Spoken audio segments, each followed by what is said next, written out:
अस्सलाम वालेकुम व्यूवर्स। आज के वीडियो में हम लोग देखने जा रहे हैं कि जब आपने नया एसी परचेज़ करना है तो कौन से ऐसे फैक्टर्स हैं जिनको मद्देनज़र रखना है, ब्रांड्स का कैसे डिसाइड करना है और मॉडल का कैसे डिसाइड करना है, जिन फैक्टर्स की वजह से आपका एसी ज़्यादा टाइम चले और उसकी बेहतर परफॉर्मेंस हो और बिल भी कम आए। और उसके अलावा हम ये भी देखेंगे कौन सा ऐसा सूटेबल टाइम है जब आपको एसी परचेज़ करना चाहिए। तो चलें वीडियो को स्टार्ट करते हैं।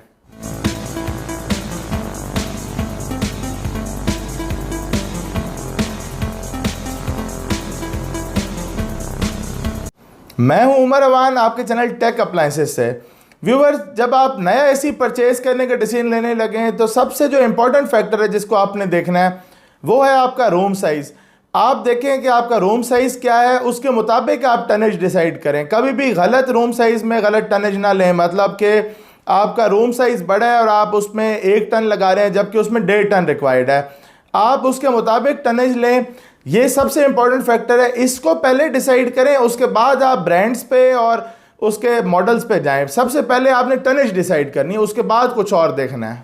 टनेज डिसाइड होने के बाद आपने जो चीज़ देखनी है वो है अपने एरिया का टेम्परेचर, कि वो हाई कितना जाता है और एवरेज कितना रहता है।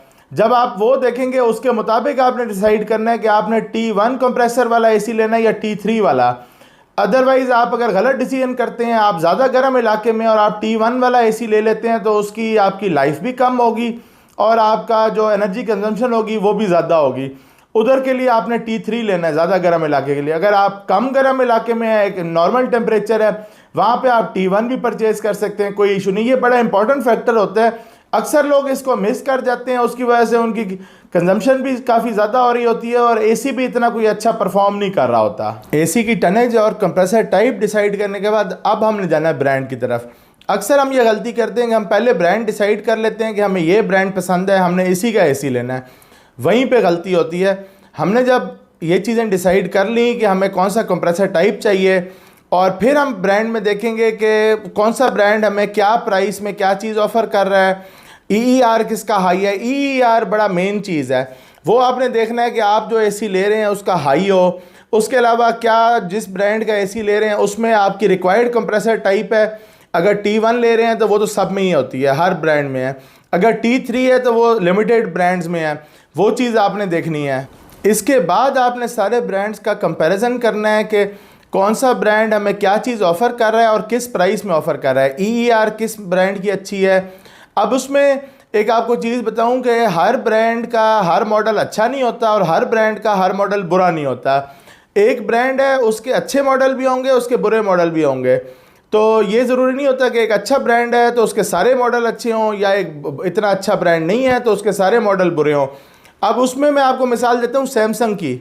मोबाइल की बात करें तो सैमसंग में आप देखें कि सैमसंग फ्लैगशिप सीरीज़ के भी फ़ोन बनाता है, बजट सीरीज़ के भी बनाता है, मिड रेंज के भी बनाता है। फ्लैगशिप सीरीज़ उसकी काफ़ी महंगी होती है, वो नंबर 1 भी है उसमें।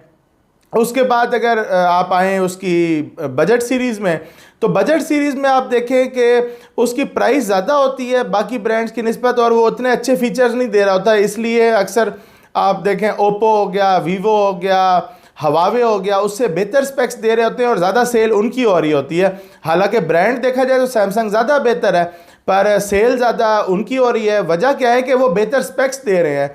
वही चीज़ एसी में भी आती है कि एसी में ये ज़रूरी नहीं है कि एक ब्रांड अच्छा है तो उसने हर मॉडल ही अच्छा बना दिया है। आपने अपनी रिक्वायरमेंट के हिसाब से देखना है कि आपको प्राइस कितनी में चाहिए, कंप्रेसर टाइप कौन सी चाहिए, EER उसकी मैक्सिमम हो। ये सब चीज़ें आप देखेंगे और उसके बाद आप एक ब्रांड का एक मॉडल डिसाइड करेंगे। किसी भी मॉडल को आपने या किसी ब्रांड को आपने फोकस नहीं कर लेना कि ये ब्रांड अच्छा है, मैंने तो इसी का एसी लेना है। ऑप्शंस खुली रखें, तमाम ब्रांड्स को देखें कि वो आपको ऑफ़र क्या कर रहे हैं। इसके बाद कुछ ऐसे फीचर आ जाते हैं जो कोई बहुत ज़्यादा इंपॉर्टेंट नहीं होते या तकरीबन हर कंपनी में सेम होते हैं। मिसाल के तौर पर ऑटो क्लीनिंग। अब आपके अगर मॉडल में है तो अच्छी बात है, अगर नहीं भी है तो ये कोई ऐसा फैक्टर नहीं है कि आप इसके पीछे ये मॉडल ले रहे हैं कि इसमें ऑटो क्लीनिंग है, क्योंकि ये एक लिमिटेड हद तक इंडोर यूनिट को क्लीन करता है। आपको मैनुअल सर्विस फिर भी करानी पड़ती है। उसके बाद अगर आप बात करें लो वोल्टेज की, तो हर मॉडल में ही लो वोल्टेज होती है। कंपनी क्लेम करती है कि हमारा सबसे लोएस्ट है, तकरीबन 19-20 का फ़र्क होता है, हर कंपनी में ही होता है। फास्ट कूल, टर्बो कूल, ये हर कंपनी के डिफरेंट नाम होते हैं। कोई किसी नाम से कर रही है और वो कहेगी कि हमारा सबसे ज़्यादा जल्दी कूलिंग करते हैं, तो वो भी ऐसे मार्केटिंग ही होती है, तकरीबन एक जैसे ही होते हैं।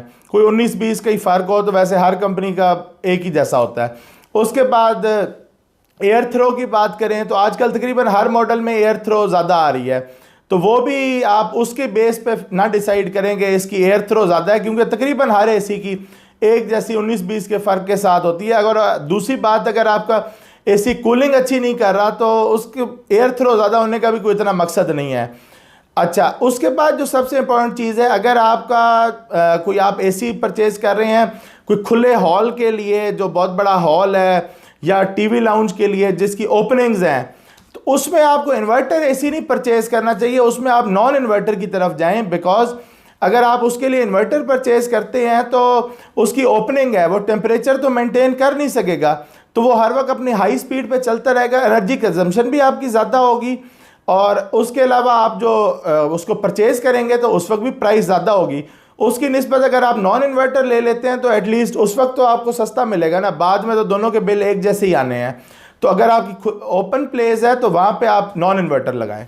कोई भी हॉल है या ऐसी ओपन प्लेस है, जैसे कोई ओपन शॉप है या कोई बड़ा हॉल है जिसकी ओपनिंग है, तो वहाँ पे आपको इन्वर्टर लगाने का मकसद नहीं है, क्योंकि इन्वर्टर का एडवांटेज तब होता है जब वो रूम टेम्परेचर मेंटेन करके अपनी एनर्जी कंजम्पशन को डाउन करता है।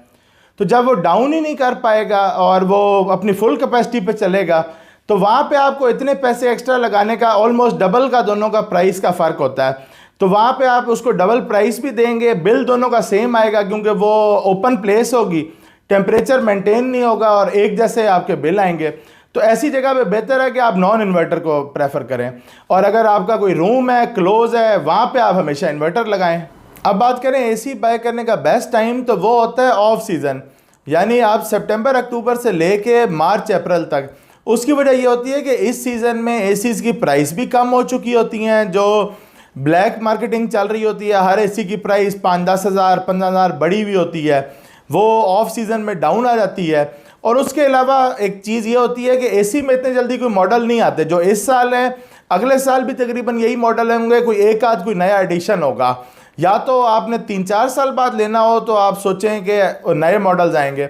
अदरवाइज एसी में आप पिछले साल देख लें, पिछले साल भी ऑलमोस्ट यही मॉडल थे, कोई एक आध का डिफरेंस आया होगा हर कंपनी के। तो इसी तरह अगले साल भी जो इस साल मॉडल 2020 में रह गए हैं, वो अगले साल भी तकरीबन यही मॉडल होंगे, कोई एक आध कोई और आ जाएगा। तो बेहतर टाइम ये होता है बिकॉज प्राइसेस बढ़ रही होती हैं, और अगले साल आपको जो इस साल मॉडल अगर फ़र्ज़ करें 80 का मिल रहा है, तो अगले साल वो 85-90 का मिल रहा होगा। प्राइसेस सबकी बढ़ चुकी होंगी। आप पिछले साल से कंपैरिजन करें तो उनका आज से 5-10 हज़ार रेट पिछले साल कम था, इस साल बढ़ चुका है। तो आप ऑफ सीज़न बाइंग की तरफ जाएं। एसी बाइंग करते हुए इन फैक्टर को ज़रूर नज़र में रखें, क्योंकि इनकी वजह से आपके एसी की लाइफ भी ज़्यादा होगी, कूलिंग बेहतर होगी और आपकी एनर्जी कंजम्पशन भी कम होगी। मैं अगर अपनी बात करूं तो मैं ऑफ सीज़न बाइंग की तरफ जाता हूं एसी की, और मैं अगले 1-1.5 माह में आप एसी लेना है तो वो मैं अगले 1-1.5 माह में लूँगा, बिकॉज प्राइसेस डाउन आ चुकी होंगी। आप लोग भी एसी की ऑफ सीज़न बाइंग की तरफ जाएँ, और चैनल को सब्सक्राइब करना मत भूलें। आप लोगों के कोई सवाल हो तो नीचे कमेंट सेक्शन में पूछ सकते हैं, और उसके अलावा फेसबुक और इंस्टाग्राम पर भी कांटेक्ट कर सकते हैं। इंशाल्लाह मिलते हैं अगली वीडियो में। अल्लाह हाफ़िज़।